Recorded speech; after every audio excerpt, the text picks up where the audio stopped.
Hi, welcome to a short video of my animatronic werewolf project, which I've been making now for the last sort of 12 months. Just a quick explanation of the process of how I actually made it, how it works, a bit of a demonstration, and how it's worn, etc. First of all, the whole thing's controlled by radio control. This is a 8-channel programmable radio, same as the one you would use for helicopter or an aeroplane, etc. Made by Turnigy. It's pretty good for the money. So, the whole thing's controlled by 10 servos.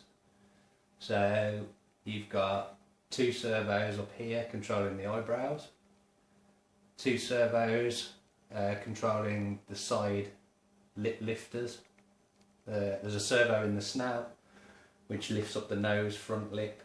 There's 1 for the jaw. There's 4 for the eyes, so left, right, up, down. The eyes are currently fixed in position because most of the time if you were using it in a movie you wouldn't really use the eye movement. Most werewolf films I've seen, American Werewolf, Howling, etc., seem to have fixed eyes for the purpose of the film. Okay, so if I just turn it around, you can see all the wires coming out the back here, going to the receiver, and sort of power regulator. Powered by a lithium polymer battery, same one as you'd have in a radio controlled car or aeroplane. So that's that. Just turn that back round. Okay, so right, the eyes are also changeable, interchangeable.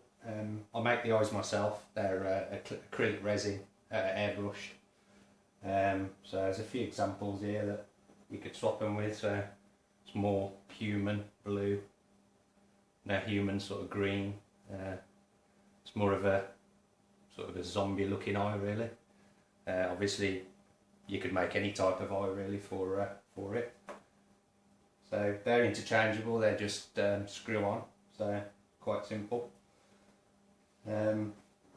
Right, so underneath this there's an underskull made out of acrylic, 10mm thick acrylic and aluminium.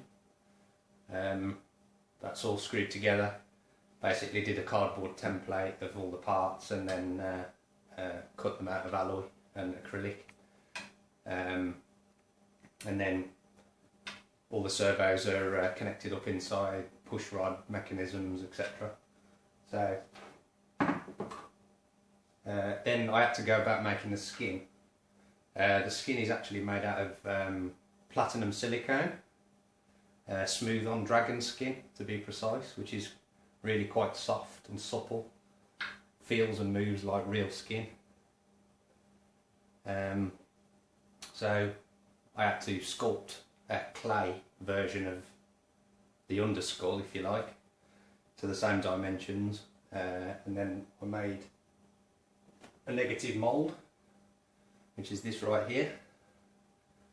That's made out of smooth on shell shock, which is a urethane polymer plastic, and then reinforced with fiberglass.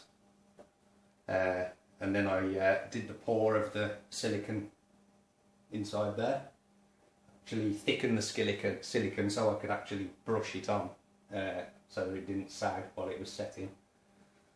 Then the silicone skin was fitted to the underskull.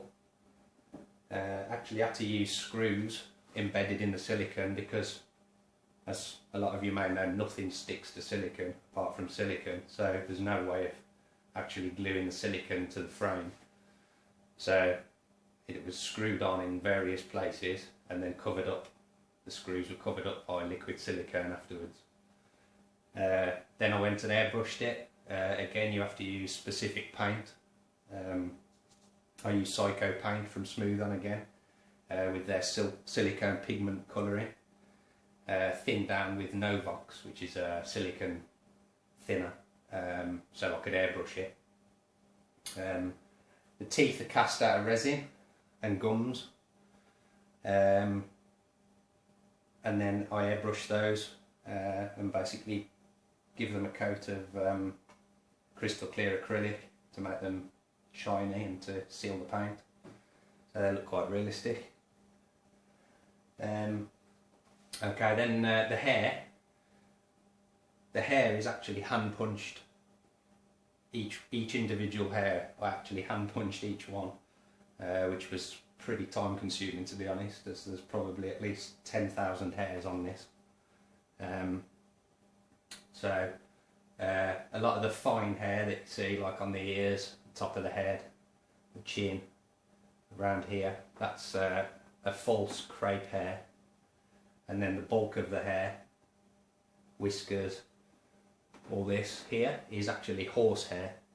That's real horse tail hair, which is quite coarse but feels really good, and it's a bit easier to punch because they're obviously thicker strands of hair. So okay, so I think that's about it really on how I made it.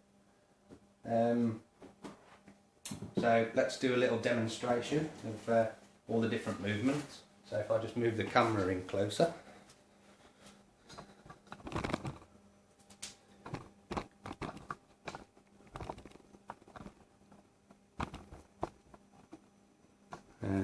Just lower it down a little bit.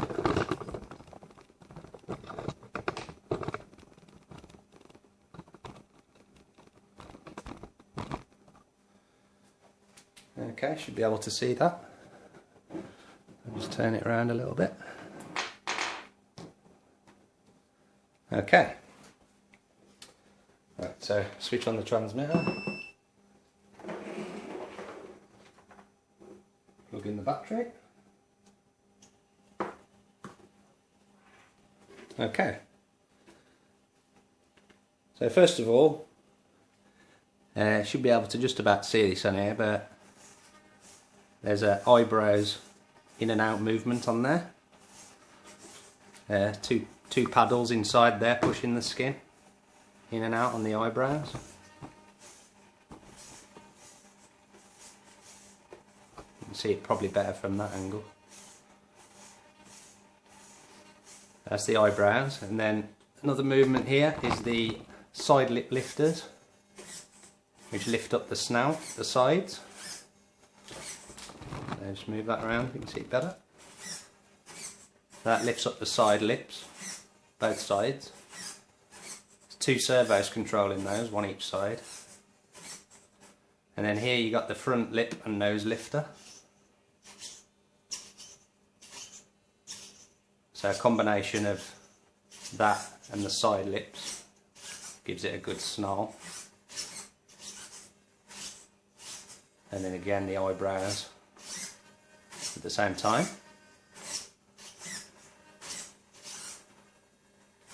And then the jaw, open and closed. If I move this round, you can see it from the front. There's the jaw open and close. A combination of a bit of a snarl there. Open the mouth, a roar.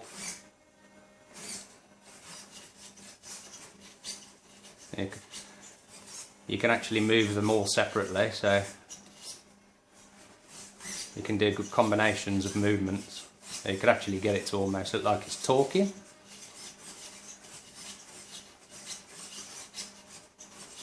Talking werewolf, don't see many of them.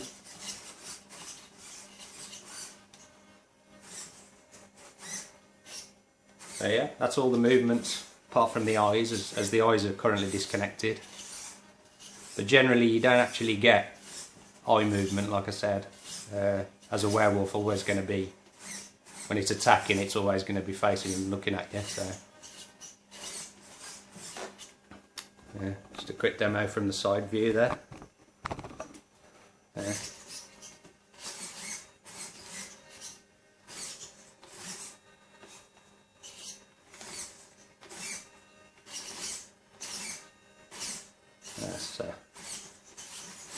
eyebrows there,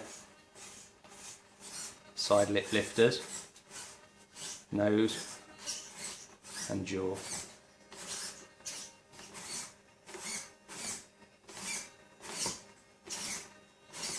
All at the same time.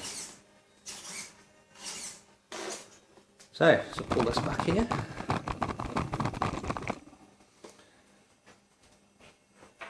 So there you go. Hope you enjoyed that.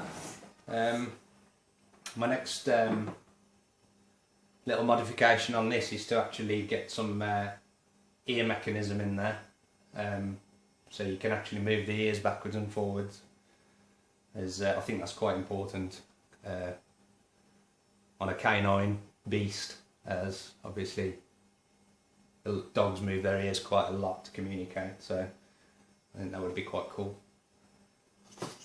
But yeah, thanks for watching, and look forward to my next video, which I'll actually show you it being worn with the rest of the suit which I've made, upper body and claws, with a bit of sound effects, so you can actually see how realistic it looks with the right lighting and sound, and obviously head movement of it being worn too. Thanks a lot.